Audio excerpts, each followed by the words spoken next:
नमस्कार, मी साताराची कन्या स्वागत करते तुमचं माझ्या मिनी व्लॉगमध्ये. कसा काय सातारा. तर आज होती आपल्या गावची यात्रा, सो मी तिकडे निघालेले. हा बोगदा तर तुम्हाला माहितीच असेल.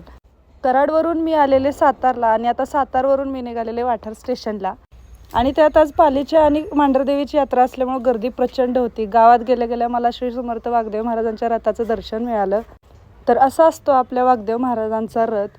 अख्ख्या गावातनं गावकरी हा रथ मोठ्या कासरानं खेचत खेचत जात असतात. त्यानंतर ना आम्ही पोहोचलो चौकात होती फुल गर्दी. ह्या वर्षीची यात्रा काही खासच होती. यांना बघून आमचं लहानपण जणू जागंच झालं होतं काल.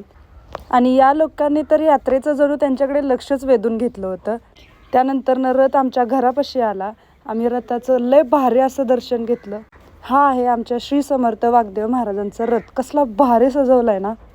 एक एक करून गल्लीतल्या सगळ्यांनी रथाचं दर्शन घेतलं आणि गावकऱ्यांनी रस्सी खेचत रथ पुढे पुढे नेला. सो अशी असते आमच्या गावची रथयात्रा. रथाचं दर्शन घेऊन आम्ही आलो आमच्या घरी.